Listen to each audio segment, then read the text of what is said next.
Hello and welcome to the Six Cells podcast. This is Mike Nicholson from Six Cells. Today I'm going to be speaking to Tony Evans, who has been a journalist for 25 plus years, working at titles that include the Evening Standard, the Independent, and the Times, where he was football editor. Tony, how are you? I'm good. Good. I don't think we were at the Evening Standard at the same time, were we? I was there a long time ago. It's fairly early in my career, and you were there more recently. Is that correct? Yeah, post Times. So I left the Times 9 years ago, and then wrote for 4 years for the Standard, did a column. It's I think it was a tremendous paper, and unfortunately, its credibility has diminished, particularly post pandemic, as the advertising revenues got smaller, and the paper just got thinner and thinner and thinner. Mm. So So I was there right at the time that the Metro launched, and I worked in the advertising department, obviously, and we were tasked with selling the advertising in the Metro and the Standard at the same time. And at that time, the Standard was really thick. It was a paid for. I think we just put it up to 50p from 45p. I always remember being pitched that it was because it was a one coin purchase. So at places like Liverpool Street, people used to come along, throw the money in the bucket, and pick it up. And the seller was almost redundant. They just stood there to make sure no one nicked the papers. And so this idea that it's much easier to put a 50p coin in, take your paper and go. I think it was just quite a clever way of marketing. We're putting the price up, but it was a massive paper. It's so important. It's so influential in politics, in football, in all sorts, fashion. Like it was that incredible, right? And I remember, I always remember I was basically selling the Metro, but the Standard was my day job, and the Metro mm, was something that I had to sell on top of it. And I was at the time I was looking after fashion, fragrance, and luxury goods advertisers with the fantastic Maurice Mullen, who's still there, I believe. And I got Paul Smith to advertise in the Metro, and they wouldn't do it to start with because they didn't want to be in this sort of mucky free newspaper. They wanted the premium, whatever. And they said after I finally got them to do it, they said it was like turning on a tap. Like maybe because it was the time of day or the attention that was being paid or whatever. But they had a steady stream of people all day coming in with like clipping the Metro saying, "Oh, I saw your sale. I want to buy some shoes or whatever." And then it was hard to get them to stay in the Standard, because they were like, mm. "Oh, hang on a minute, this is like revolutionary." And we were talking off air there about when it went from a paid for to a free. I think there's always going to be. I understand why they did it. They had to. Circulations were falling. Costs don't go the same way. But we're in a situation where if you don't have a big circulation, you can't charge a lot for the advertising. And so the idea, of course, was free newspaper. More people will pick it up. Bigger circulation, bigger advertising revenues. But over time, I don't think that's necessarily worked out, has it? Well, no, I think unfortunately the pandemic come along and it's hit so many businesses, but particularly the Standard. And I just think it went from being it wasn't a local paper. It felt like it was a national. The Yeah. influence of that, people read it. Obviously, you only got it in London, the hard copy, the actual paper. But All of the politicians had it in their cubby holes at the Houses of oh yeah, Parliament. yeah, It yeah, was a really big deal. Yeah. yeah, and but now you see it on the tube and you pick it up and it's yeah, It's it's actually thinner than a Metro now. so It's gone the other way, flimsy. isn't it? Yeah, Yeah. it's so flimsy and you can see why they're doing this, and they're going to go weekly, and obviously that'll be so they can do the housing supplements. The house sales supplement, which goes on Thursday, well, has been going on Thursday, which made a lot of money for them, but it's sustainability in the long term. I mean, how do you approach a weekly newspaper? Mm. It's got to be more magazine style.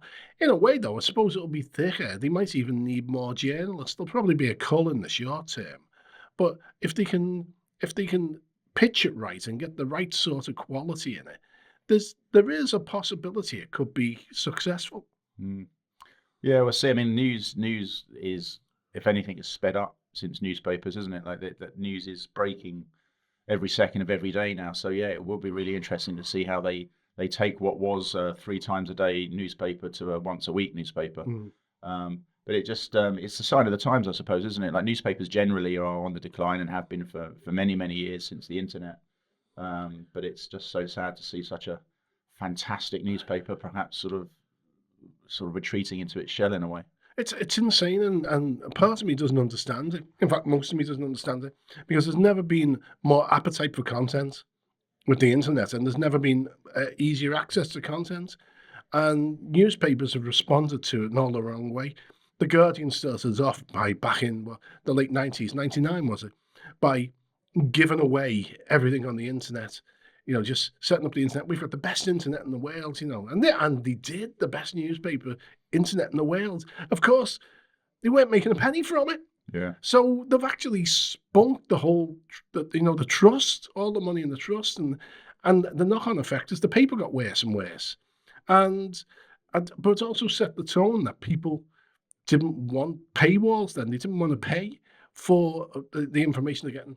I think there'll be a turnaround at some point in the future. And you've been saying this now for more than a decade, because there's so much noise on the internet. You log on, you can get your information anywhere. Fake news with all the Trumpisms. But at some point, people are going to realize there needs to be a gold standard of trust, of information. And I think then I won't say the traditional outlets will make a comeback, but I think those who maintain their credibility in news gathering and analysis and don't pander to the clickbait world will suddenly, sort of get a renewed status, and people start to realize who they can actually go to Mhm. and whose information is trustworthy. Because we got a whole generation of journalists who think that journalism is actually rewriting other people's copy on the internet. And the number of young journalists I speak to, and I say the most important thing is contacts, being able to pick up the phone and speak to the people who are at the heart of the story, and you know, and hopefully have a level of trust where they will give you information, which means you can add to the discourse or even break news. I think we'll get back there at some point, but again, even though it's now 25 years really, well, let's say 30 years to be generous, for the internet to be sort of growing and massive and accessible to the man in the street, man and woman in the street. Um, we're very, very early on in the development of the net, the internet, and I think there's a fair way to run before it gets stabilized. Yeah. I think the trust thing is important, and I think you're right about that. I think AI is going to be the catalyst for that as well, because you can now ask something like ChatGPT to give you an article about. In fact, I did this for a mate who hadn't heard of ChatGPT. He's a QPR fan, bless him. And I said, look, this is what you can do. So you say, can you tell me about QPR season and include all of the big results and stuff? And it was all wrong. It was all completely wrong, but it looked Mm, brilliant. Like it was like, wow, that's such a comprehensive piece of work that's just been produced in 10 seconds. But it was wrong. It basically picked bits from loads of seasons, put them together, and made a phantom. Like they call it hallucination. And so mm, what we're going to get is we're going to get so much we're going to get people creating content using AI, which is wrong, but they don't know it's wrong, so mm, they publish it, and then AI is going to go out and scrape its own bad work the first time around, and then make something even more wrong because it's now taking as fact something that isn't fact, and then it's going to create even more crap. And so I even see it now. And I think most people do that have done this for a while. Is like if you search for some information on Google, you look at the results and you look at the search return that looks the most trustworthy. So if I want to know something, I did it recently. So I needed to know something about the way that Gmail works. I was looking, and there was loads of blogs from companies I never heard of. I'm not looking at that because even if it tells me what I want to know, I don't know if it's right. So I'm mm. looking for something trustworthy, and I think that that's where companies like the Evening Standard have been so amazing, and so many news brands have been so amazing to so many people. Is that there's that level of trust, right? So if it's Mm. in that newspaper, and obviously that's not always right, but like if it's in that newspaper, it's probably right. I can probably trust it. Yeah, I mean, I think there's a couple of things that people don't understand about journalism is one, if you write something that's egregiously wrong, you're likely to get a legal letter or writ. And trust me, you don't want that.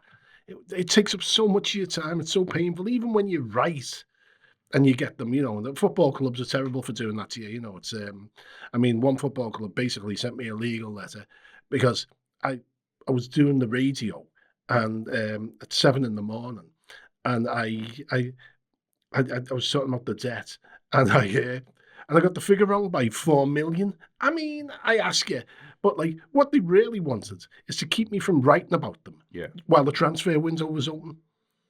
It was Everton, by the way. And it was one of those things where I just spent so much time with lawyers, Yeah. and I knew the second the transfer window shut, they'd drop it. It's Yeah. but so yeah, so you don't want that. And the other thing is, if you write things about people, you have to face them. And I think the reader doesn't really think of that. It's the number of times I've written sort of negative things, or even some, on occasion, nasty things about people.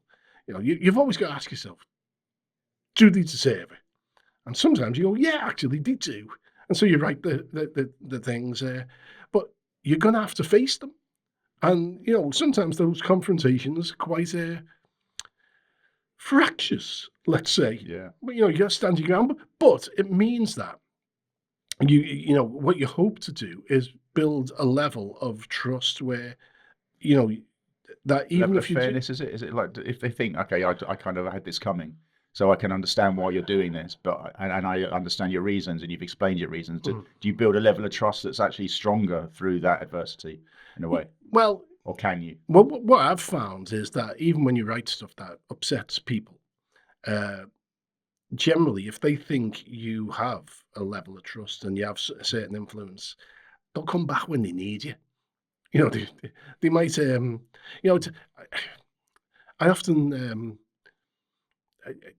think of, people say to me, how many friends have you got in football? And I'm like, oh yeah, I've got loads of them. But, and then I think about it and I'm like, they're me football friends.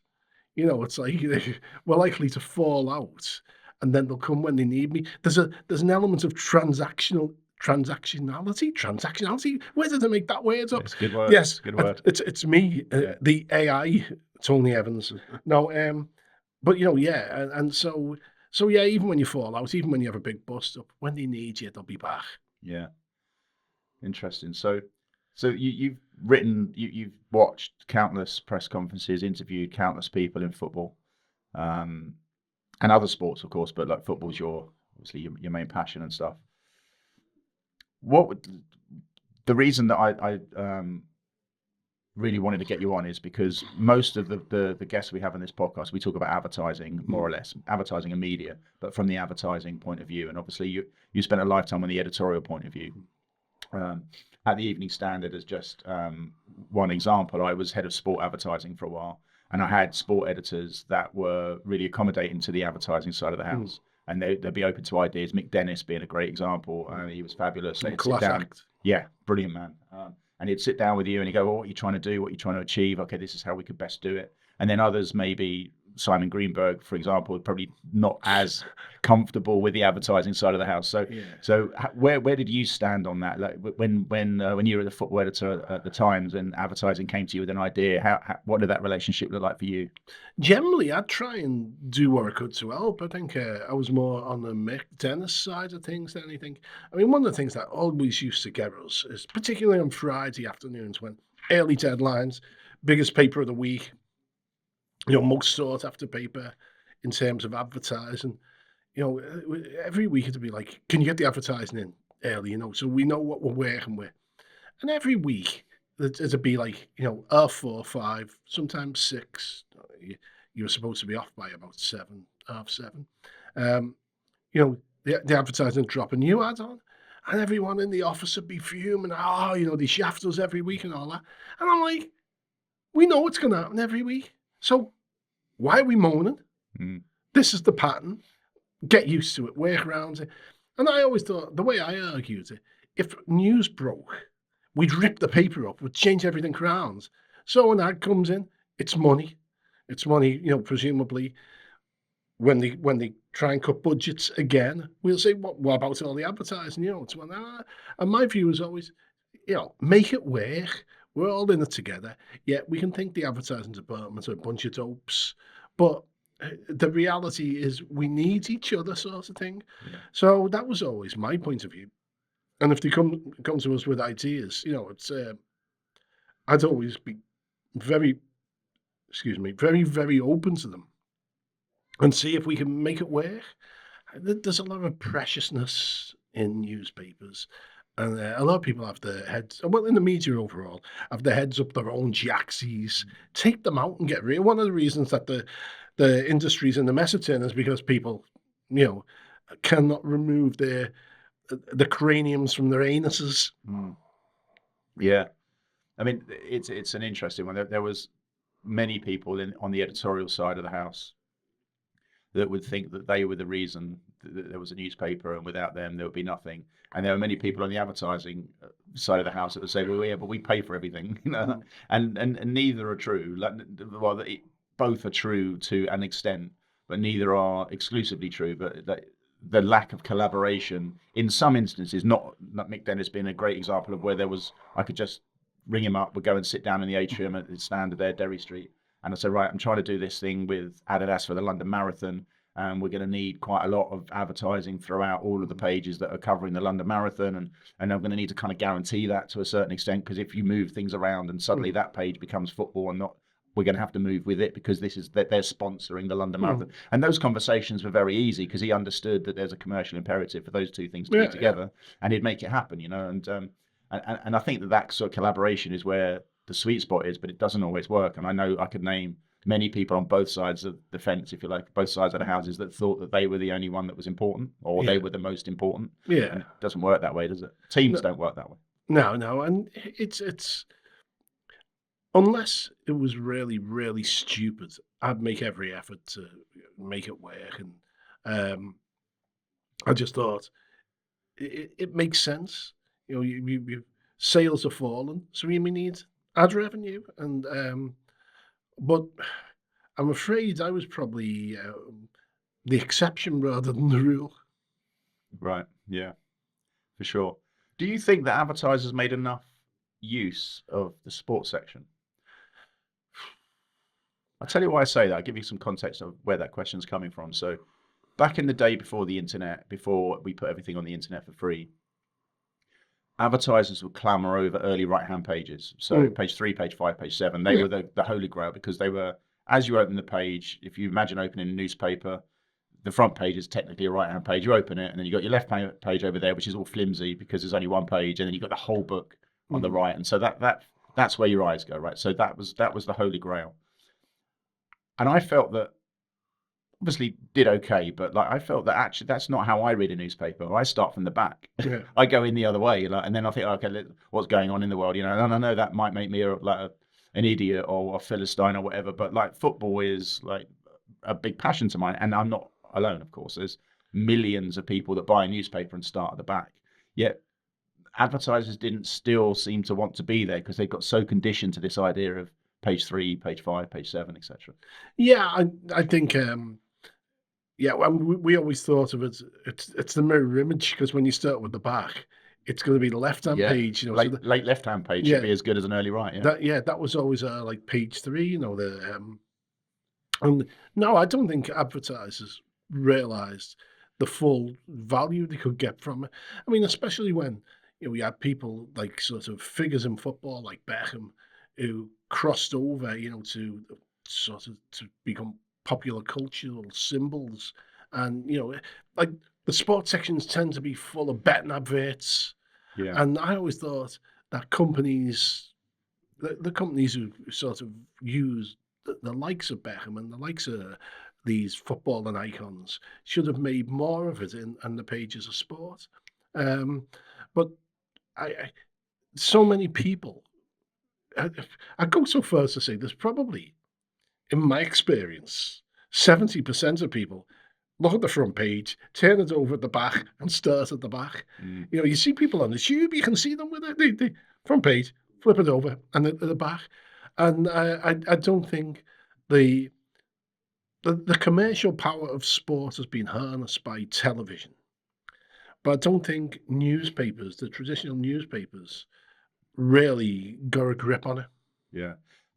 So betting advertisers were actually before their time, and they should have been a real shining light for other brands, right? Because betting companies don't advertise in any particular position for too long unless they get sign-ups, because Mm, they're a very direct response type of yeah. advertiser. So if Coral or Ladbrokes or whatever go in the back of the Times and they don't get any sign-ups, and they'll stop doing that pretty quickly. But they didn't stop doing it, right? They carry on Mm, doing it. I did a deal, one of the first deals with Fulham Football Club, actually, when they started to advertise um, their neutral zone, where you basically, if Man United or Liverpool or yeah, any of yeah. those clubs came to town, they could sell a neutral zone to anybody that might want to go there. And so we started selling tickets off the back end. It was phenomenally successful because it was in the right place. It was where attention was, um, and I mean, you could say it was contextually relevant as well because it was on a football page, but it just worked, right? Mm, And I found it was really hard to get the B and Qs or the Mercedes or people like that to think about being in the sports section where there's less ad clutter. There's fewer ads in there.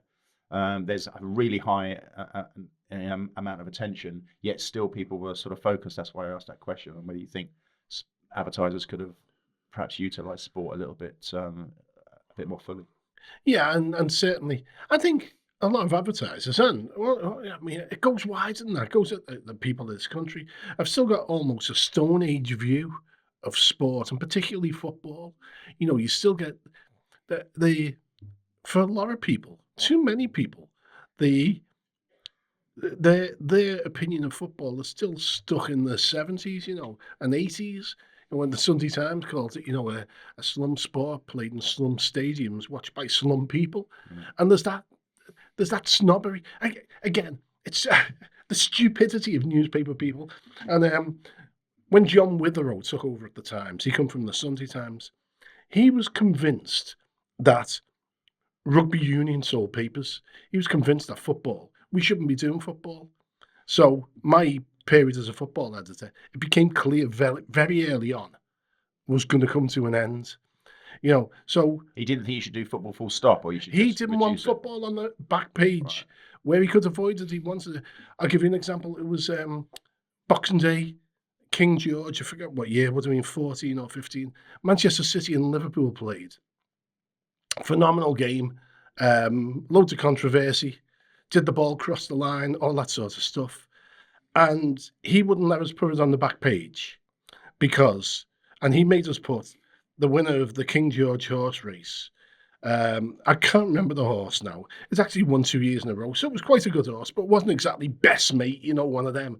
That was a, and he made us put it on, and I looked at all the newspapers the next day, and all the best selling ones, you know, the Sun, which I despise, obviously, Yeah. from being from Liverpool, and the Mail, but they sell papers. They've all got football on the back, and we're like, you know, people were phoning me up and texting me saying, "What was going on in your minds last night?" Yeah. Putting that on the back. So, and he thought rugby union as well sold papers. Rugby union doesn't sell papers. And some of the advertisers think that rugby union sells, you know, they like to be placed with the They want rugby to be union. aligned with it because it's an Yeah, because, you know, upper yeah, class. Yeah. yeah, yeah, Yeah. and it's absolute bollocks. You know what'll sell for you is football. And but again, Britain is still a class-ridden society, and you know, that mentality, that classist mentality still exists in sport, and certainly still exists in advertising. And, you know, the Times, I think for a period, you know, we were the best paper for football in the country. I mean, we won the Football Supporters Federation Award for Newspaper of the Year, which is camping out on the Guardian's territory. So, you know, I'm not a fellow who's proud of things, but like I look back and I go, how did we do that? But like the thing is, internally, we're looked at like with, you know, sort of like the sweaty sock of the paper, you know, it's football. And like, get a grip, it sells. The Yeah. reason, you know, the Champions League is so successful is that it sells. And I think Look at TV. Look at how many rugby union programs are there, and what are their ratings? How many exactly. football programs are there? Look at the Yeah, internet. You know, like exactly. it's yeah. The appetite for football is massive, and if we finally come back to the point that you made, yeah, I agree completely that a lot of advertisers who don't necessarily align themselves with sport missed the trick by not going in the football sections and are still missing the trick. Yeah. Well, the world's moved on a lot since those days when newspapers ruled the world. Obviously, a lot of newspapers are now on the internet, but um, there's now the ability through eye tracking technology and stuff to actually track attention. And I would have loved to have had that back in the day when I was head of sport advertising at Evening Standard, to show people that people are spending a lot of time on this because this is their passion. This isn't, there's another war, there's been another murder, this is, this is current affairs, this is what's happening in the world. This is what their passion is. This is on a Sunday morning or a Saturday morning, I want to read about what's going to happen this weekend, and am I going to put a bet on, or am I going to go to the match, or is my team going to move up or down? It's a whole nother world, isn't it? It's a world that you and I exist in, as well as the real world, if you like. It's our football world. Yeah, and I think And millions of others. one of the things it's really interesting is how the internet and the ability, as you say, to track and collate who's reading what and who's watching what, how it really justifies so many of the decisions we used to make when we didn't have access to that sort of information. For example, I'd always get people saying to me, because I was never shy about admitting I was a Liverpool fan. You know what? I'm a Liverpool fan in my personal life. Professionally, I kind of don't care. In fact, I do care, actually. I give Liverpool a bigger beating than I'll give anyone else. I hold them to higher standards. But, they'd say, you put Liverpool on the back page. You just put Liverpool on the back page because you like Liverpool, you're promoting them. And I'm like, no, actually, the reason I do it is because if we put Liverpool on the back page or we put Manchester United on the back page, we sell more papers. And like, if there's a really, really good Everton story and a moderate United one, I'll always put United on the back page because more people are interested in United than they are Everton. It's like putting Liverpool and Man United last on Match of the Day. Same thing, because people will stay on for longer because they're waiting to watch that game. Yeah, well, I mean, they tend not to do that. They tend to just go, you know what? Let's get the audience at the beginning and get the big figures. But I mean, I when I was writing for ESPN at one stage, and I did a Liverpool piece that they wanted, and my wife come in, and I was sitting there, and I was like, I've written this 100 times. I don't want to write it again. She said, "Are they paying you?" And I'm like, "Yeah." She goes, "Well, just write it." So it did.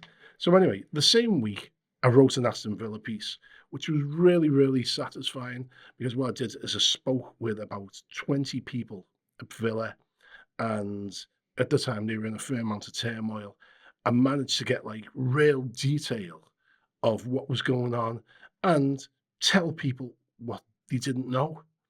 It was brilliant. To come to ESPN, I spoke to them, sort of at the end of the week, and said, "How did those pieces do?" So the Liverpool piece, brilliant. It's like, the views were in the hundreds of thousands. So I was like, "Oh, it's how did the Villa piece do?" And they're like, maybe 1,000 people." And I'm like, one told people stuff that they couldn't have got elsewhere, Yeah. and was really, to me it was fascinating. The other one was AI could have done it. Well, no, actually it couldn't. But it was done on autopilot. And then but people want the big names, Liverpool and Manchester United. Even now, with United in the mess, they're massive. So Well, that's almost fun for everyone that's not a Man United fan, right? They like it when Man United are in a mess. That's like entertainment in its own right. oh yeah, Let's yeah, laugh at Man United yeah. kind of sort of ideas. But so being able to look at the clicks and look at the, sort of the what did they call it, linger time or something? How long Dwell they time, spend? yeah. Yeah, dwell time. The as makes me look back and think, yeah, most of the decisions are made, the, when we didn't have that information, were right. Instinct, the instinct was right. Yeah. So it's quite nice to look back like that and go, yeah, I was right most of the time. Yeah. Because when you're wrong, it's a car crash. Yeah.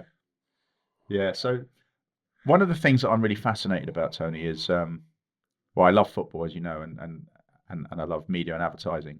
And so I'm kind of trying to bring the two things together, I guess. And I've had some really amazing leaders, one of which was at the Standard, actually, Mike Orlov, and I've had some not so good leaders And I'm kind of interested in what business can learn from sport and vice versa. So you've interviewed all of the top managers in your career.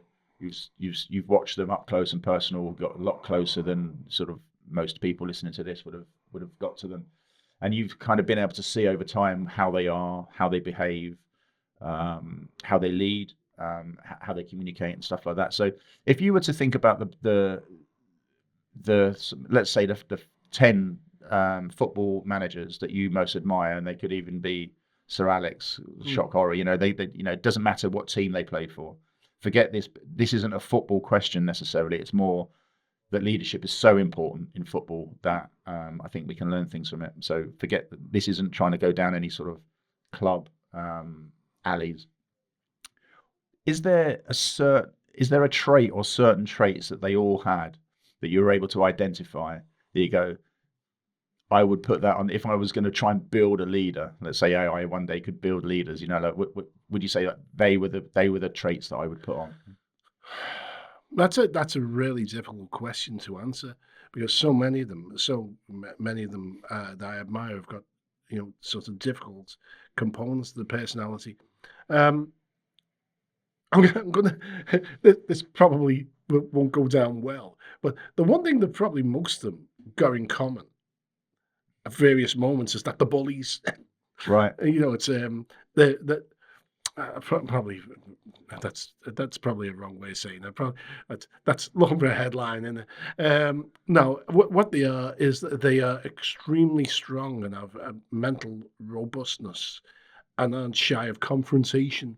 And the best ones, They're not shy of confrontation. no, Yeah. not at all. The best ones let the players know exactly where they are in terms of the pecking order, in terms of the chances of getting in the team, and and basically keep them informed and don't blag. So the best ones are forthright. For example, the players generally have an inflated opinion of themselves, um, and I once said to Kenny Dalglish, we're talking about a manager losing the dressing room. He said, I don't think I've ever had the dressing room. And, Rafa Benitez once said to me, yeah, I said to him about like being criticised for not putting his arm around the players and all that. And he said, they're not me mates. I'm the manager. He said, they're half my age. Why would I want to be putting my arm around the shoulders? I tell them what they need to do to be the best at their job. And most of them don't like what I tell them because they think they know better. He said, but that and the best managers. I mean, Ferguson has Ferguson could be a terrible person to deal with. Rant and raving, the famous hairdryer treatment. That's where the bully thing comes from. But on the other hand, he was also a master of charm, and he could have you eaten out of his hands, and the I suppose all the best ones I've known have the ability to gauge the situation, to gauge the people they're dealing with, and to adapt to the situation accordingly. And I know that sounds very vague, but it's I think you're dealing with a dressing room full of young men who, while they're interested in winning as a team, are primarily concerned with their own performance and are not necessarily going to be generous to the rest of the teammates. And you've got to bind them all together. And it is an art. As I say, the best ones I know, I mean, Klopp, and another one who's a very, very good communicator and understood who he needed to make feel more positive and encourage, and who he needed to take down a peg or two. And there's the thing is, I remember seeing Ferguson was speaking at Harvard Business School, and I thought, you know what? A lot of these fellas have never been near any business school classes, but instinctively they've got they've got that awareness and knowledge Because it's to. about people, right? At the end of the day, Yeah, yeah. the situations might be different, like a football dressing room to a boardroom, let's say, but it's still about managing people and their expectations and an idea on the pecking order, as you said, and And finding the best place for the best for each individual under your sort of, under your auspices. I mean, there's other managers and, I can think of a few, but one in particular who, would tell the players what they wanted to hear, and it's great at first. yeah. And you look at his career, and he has, sort of success at first, and all the players love him. And then they're like, "Hang on, he told me this and doesn't follow through." And then once you lie to the players, you're screwed. That's where you do, in inverted commas, lose the dressing room Yeah. when you get the reputation for lying to players. And so, one, I suppose coming back down to the thing, the best managers I've dealt with have been extremely forthright and sometimes blunt to the point of being painful, but they've been completely and utterly honest. It's I think this is one of the reasons I could never be a football manager is because I wouldn't want to hurt the player's feelings by telling him that he was third choice left back, let's say. mm, I would rather put a positive spin on it. But if you keep putting a positive spin on a squad of 30 and only mm, 11 can play, eventually these people are going to think, well, you're full of shit, aren't yeah, they? yeah. I mean, with the great Liverpool teams of these 80s, I've written quite a lot about them and interviewed all the players. Those environments were really, really brutal. It was, it's I, I mean, it, so it is. It was bullying. It was ugly. One of them. But like the players who were on the outside, who weren't in the first team, they used to go and all get together on Thursday nights, and they call it moaning night. They'd all just go and complain about the management, and them, and that's what happens, with the players who are, and it's such a. I suppose it's changed a little bit now, certainly at the top clubs, because you can earn 150 grand a week and sit on the bench at Manchester City, and I suppose that softens the pain, Yeah. but I don't think it softens it that much because all these young men have got real competitive edges. They want to play, they want to win. They're full of testosterone, and they it's hard to juggle a dressing room. It really is. Yeah. So, so we've got Alex Ferguson there you mentioned, and the bullying, and you accept that maybe wasn't the right word, but basically they're very very happy with confrontation, should we call it? Very Mm, like super comfortable with that. That seems like one of the things that you would need to be able to do in order to be honest, because sometimes to be honest, you have to be quite blunt, don't you? So, well, you're mm, not as good as him. Basically, you're not as good at this, this, and this. When we're playing high, you're not quick enough, or whatever it might be. Like so, mm. you need to have that honesty. But going back to Sir Alex Ferguson and the hairdryer treatment. Do you think that can work today? Because a lot of people say that that's a bygone era. You can't have the hairdryer treatment with today's young. I'm not saying that this is what I believe. I'm saying people say, oh, they're all, they've got a really big opinion of themselves. They've got quite fragile egos. They need to be stroked rather than bollocked. Like so. Would you say that it's your experience that that's right, or would you not go along with that? I think it depends on the manager. For example, Jurgen Klopp lets you know if you've upset him, and he's not shy about it. Um, would you call it the hairdryer treatments? It's the same sort of situation. But, you know, the players who worked with him understood that he was one of the best at his job. And if you want to work with the best, then you have to take what might seem like negative parts. Um, of their personality. And Klopp can be very demanding, like Ferguson, extremely demanding, like Guardiola. It's they don't stroke anyone's egos. You want to play for them, then you better listen. And and if you bite back, they're the bigger dog. they'll savage you. Yeah. So yeah, it's I think other managers who don't have the respect that what it all comes down to is the respect of the players and the sense that you will they will bring you something in your life. The manager will bring you something in your life that you wouldn't get otherwise, like medals, glory, and sort of wage rises, massive wage rises. So you've got to live with it that way. Now, for example, other managers like talking about those who lie to the players don't have the respect, and then once they get into a confrontation, then it's that they're never going to win. So, so no, I mean, players perhaps it isn't the Liverpool in the '80s level of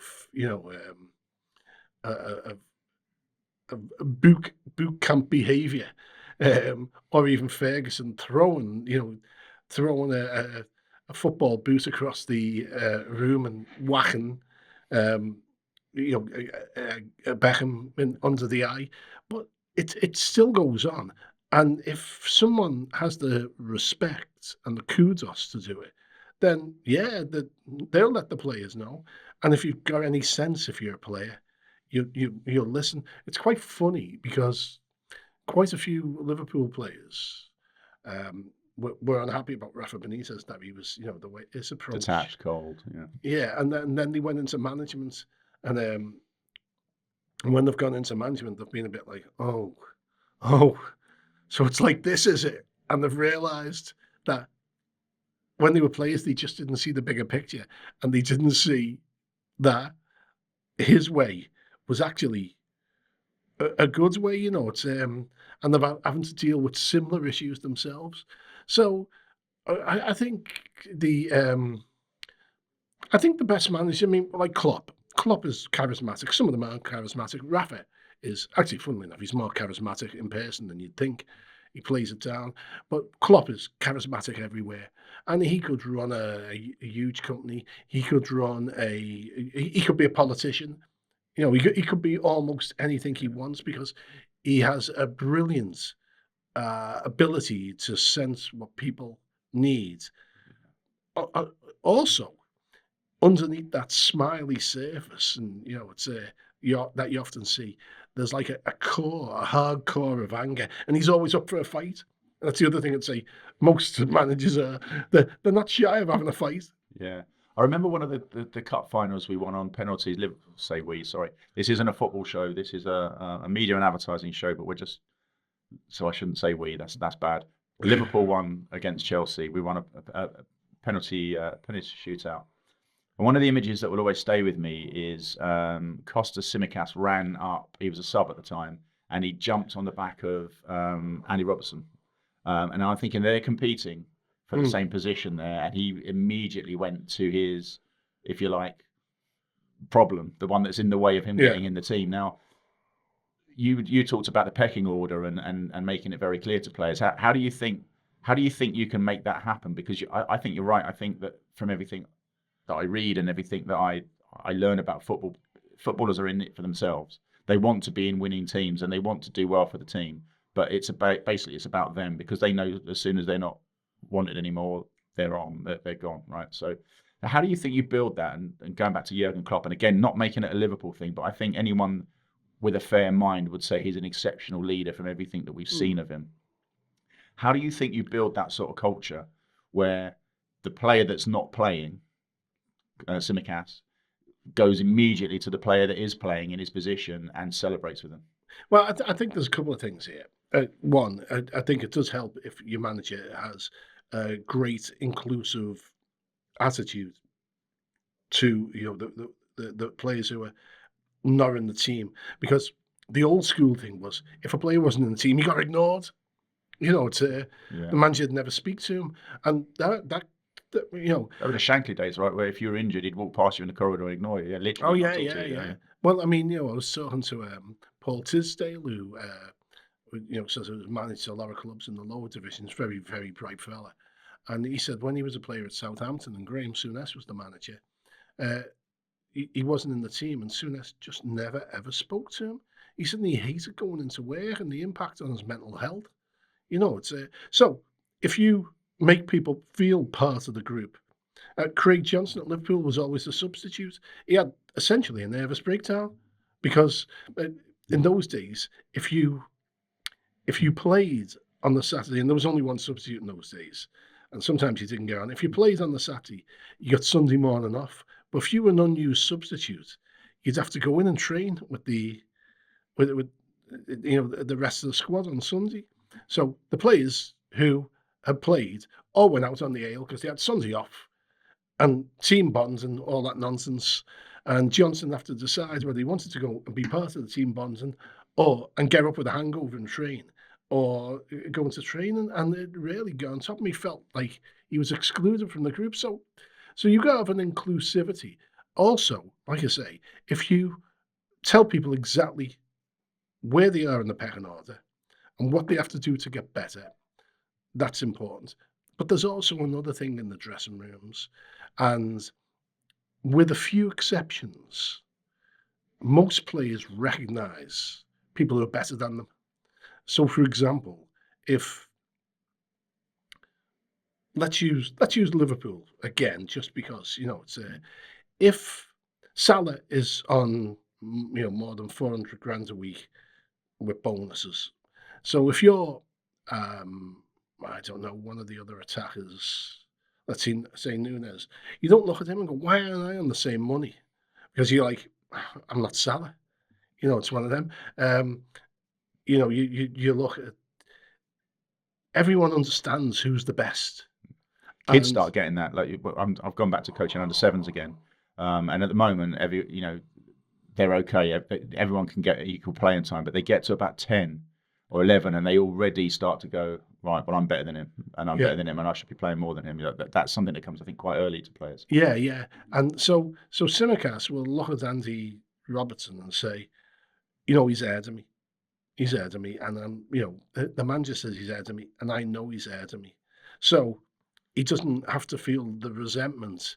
If Simicast thought he was better than Andy Robertson, he'd be fuming. And that's where the problems come, when players don't understand the role in the team. And sometimes a player can be much better in individual talent than someone who's in the team, but doesn't fulfill the role as well. Technology and data must have helped massively with that, right? If you're trying to have a subjective conversation, but you can put objective data next to it. So let's say Simicast was slower on recovery runs, or he got into the box 10 times less over the last 5 games than Andy Robertson in the same similar games. You can say, well, look, here's your numbers. Like here's your numbers, and your numbers aren't as good, and so it's more objective and takes some of maybe the sting out of it. Well, you can do that, but football is. I mean, Liverpool. We're talking about Liverpool. This applies to everyone, and the data boys have taken over, and you put this stuff in front of people. Unfortunately, it doesn't tell the whole story. I mean, football's poetry rather than maths, and poetry has meter. It's like, so there is a mathematical underpinning to poetry, but it requires interpretation. I was talking to Liverpool's owner, John Henry, who was a huge stats geek. He made all his money in the States through analytics and the stock market and all that. Moneyball with the Red Sox, and he was going, it's the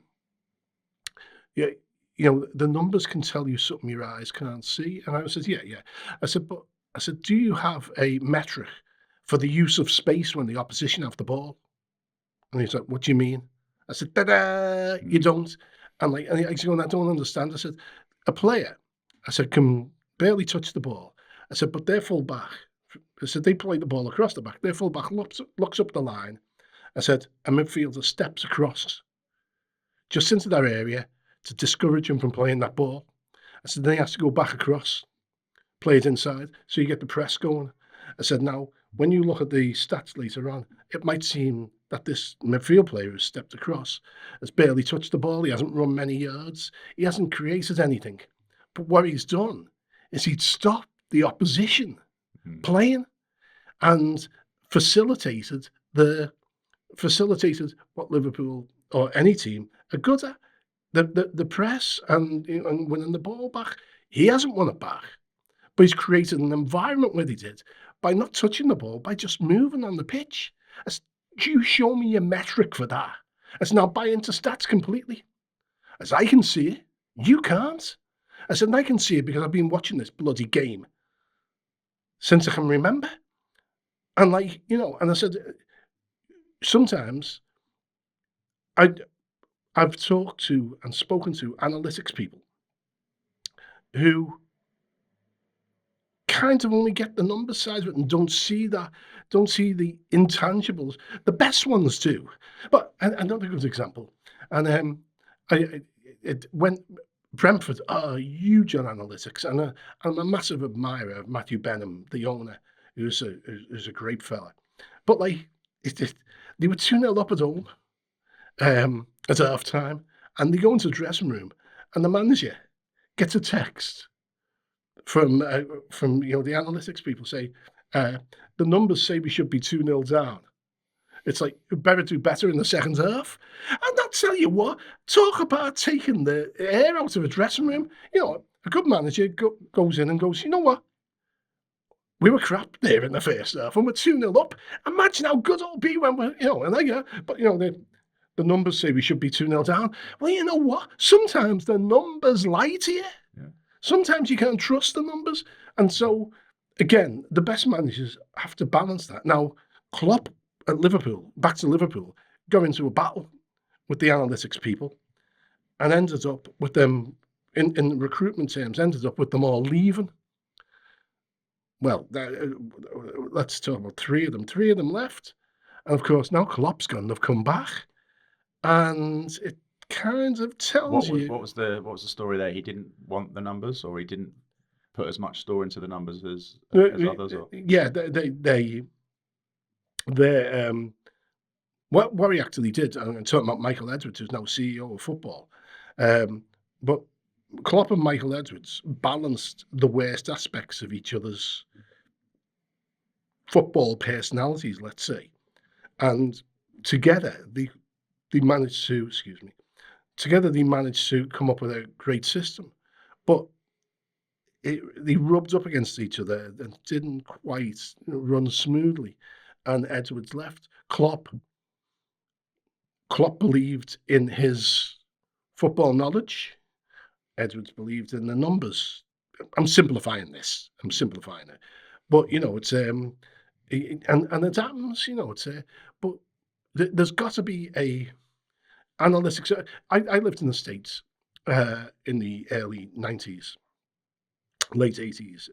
Well, after Hillsborough, I went to the States and was there for the first half of the 90s. And I come back like extolling the virtues of analytics and sort of the numbers and coaches, positional coaches, and sort of crunching the numbers, as I say.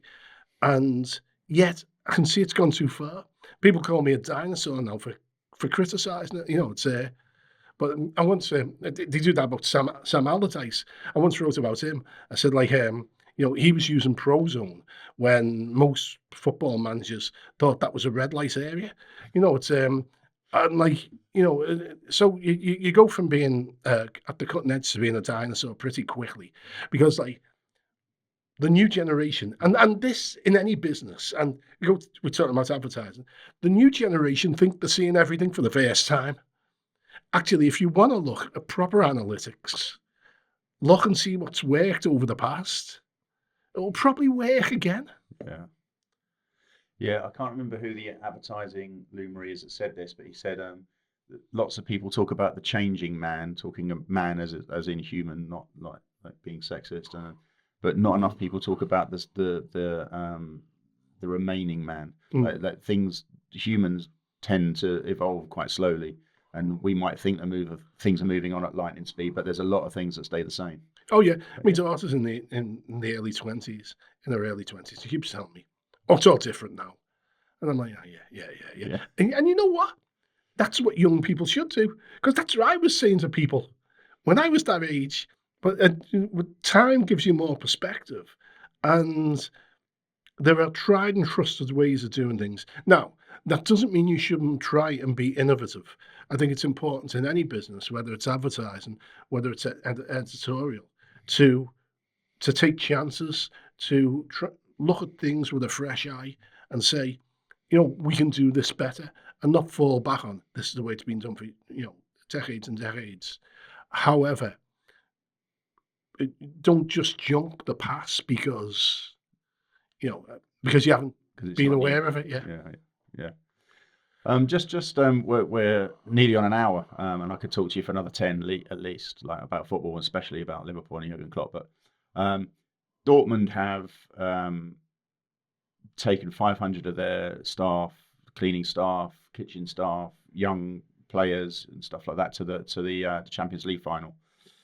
Jurgen Klopp. Well, actually, let's not say Jurgen Klopp again because it sounds like we're just having a Liverpool love him. But like, if I think about the Sunderland Till I Die documentary when Chris Coleman was leaving, and the kitchen staff were in tears because they loved him because he made everyone feel a part of the team, right? Mm. So that's, I think, from if I was to try and summarize some of the things that you've said about some of the managers that you've spoken to and interviewed, I think that making everyone feel a part of it is massive, right? Oh yeah, I'll go even further back than that. I worked for Chelsea in the late '90s, and they got to a Cup Winners' Cup final. I think it was Cup. Yeah, it was Cup Winners' Cup final. And Ken Bates flew the whole staff out. The whole staff went, and they all went to a nightclub afterwards. And all the girls. I didn't go. I'd only just joined the company, and I've been there like 2 weeks, and basically they said to me, "Well, you're not a Chelsea fan. Do you really want to go?" I was like, "Nah, no, not really." And but the next day, they got back, they landed, and everyone come into work. It was one of them, and all the girls were telling oh, they were delighted about like in the nightclub, the players with the partners were all there, and they were all dancing with each other. And there was just a great feeling of togetherness. Now, you've also got to balance that with, one of the things that Ken Bates said to me is, he said, I quite like it when people don't support Chelsea. He said, because it worked for me, he said, because they don't get caught up in the roller coaster of results. They come in on the Monday morning and they want to make the company work, the job work. They're not like sulking for the first, for most of the day because the team got beat at the weekend.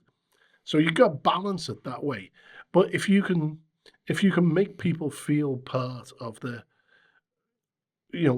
feel part of the whole thing, and that's really important in any football club because let's face it, football clubs started off, Liverpool and Everton started off from St Domingo's church team and sort of branched off. Manchester United were the Newton Heath railway workers who formed a team. Churches, social groups, trades unions. This is where football on these islands started with a sense of community, a sense of togetherness. And for all the massive, sort of big business and for all the certain clubs being the sporting arm of a state, there still exists that core belief, and that makes the game attractive. That it's a community-based thing, and I suppose the trick to management, and I'm talking above football management, like going to the boardroom, is to make people believe that your rapacious money-making business is in fact a cultural symbol, Mm. and if you can do that, the the fans, the customers, the punters, whatever you want to call them, will queue up to throw their money at you. And I suppose that could apply to any business, really, Yeah, but particularly in sport and businesses slash, let's use the Americanism, franchises. yeah, Ugly, but no, and if you've got a manager that can convey that sense of being a flag bearer for a community and a fan base, which Ferguson did, which Klopp did, which lots of some people try to do it, and that's the other thing. The great managers don't try to be something they're not. It just comes organically. So Ferguson was where he is. partly in the DNA. Yeah, and didn't that's the other thing.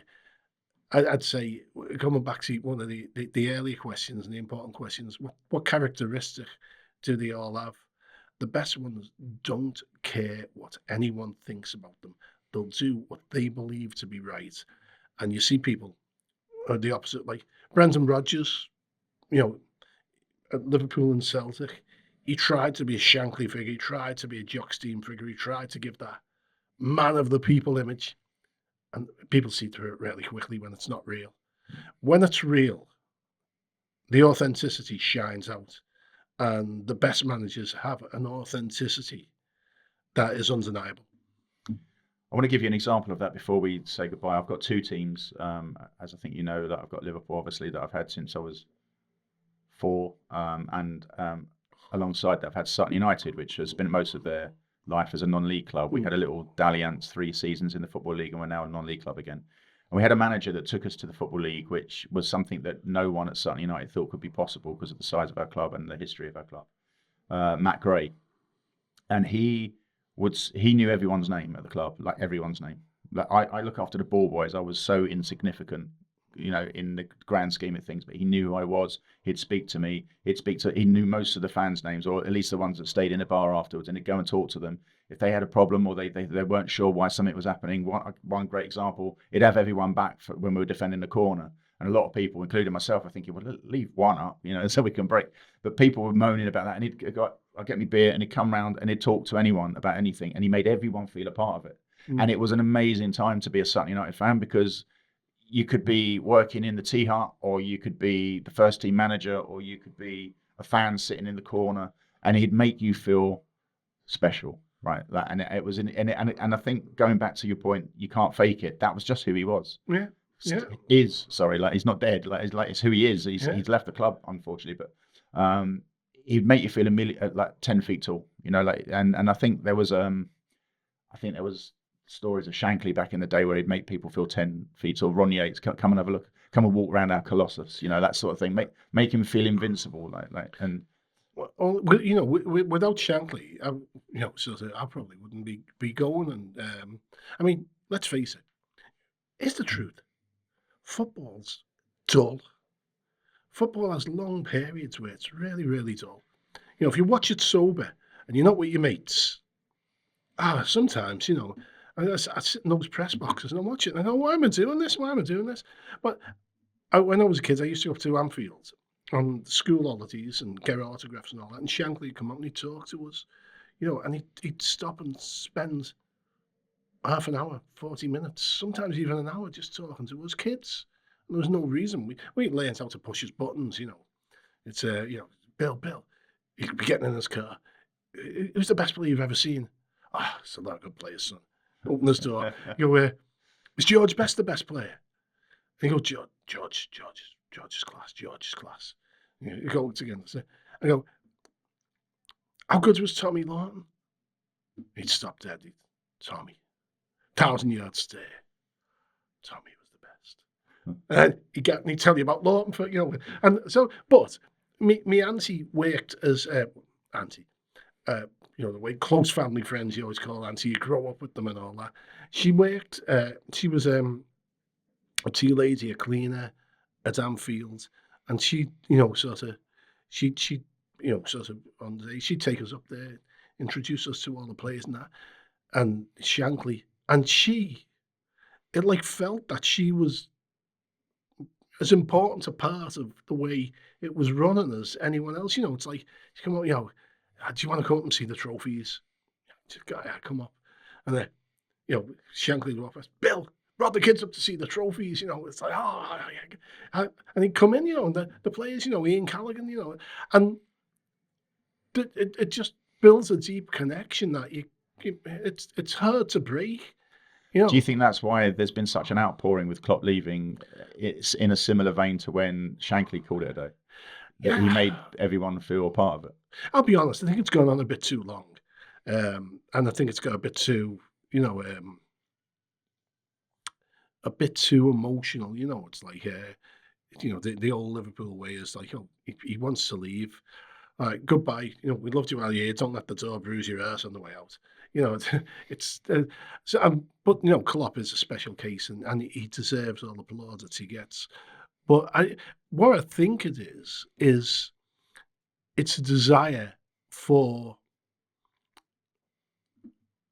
to what Klopp did is he reconnected the fans to the team after a period where it felt with American ownership, with Brendan Rodgers in there, it felt like the connection was fraying. They sacked Kenny Dalglish, and he reconnected, and that is Klopp made the supporters feel the same way Shankly with all this, it's when we're attacking the goal and the cops suck the ball into the net. Shankly made the fans feel, sorry, Klopp made the fans feel the same way. They were part of this greater purpose, this unity of purpose in the ground. And to be fair, I've never And seen it started from his first interview, didn't it? Yeah, yeah. Doubters to believers. Well, Doesn't matter what people think on the way in; it's more important what they think on the way out. And well, he's been proved right. Well, I did a long interview with him during COVID, and a one-on-one. I had to do it over, sort of over Skype, or whatever Zoom. Anyway, but I talked to him about. I said, when you come to Liverpool, did you, look at Shankly, and did you look at like Dalglish? Did you see like that Liverpool fans love a sort of a messianic leader, one of them? And he said, no. He said, of course I knew about them. He said, but I didn't realise I'd have to become an advocate for the fans and the city. He said, "Now, I'll be honest with you." He said, I didn't understand the pressure that were put on me. He said, if I would have known, I probably wouldn't have taken the job. So, He didn't know. Yeah. So yeah, I get the outpouring, and I think there's been a bit too much of it. I think there's a bit, last year when Firmino left, I've never seen a love fest that went on for most of the summer.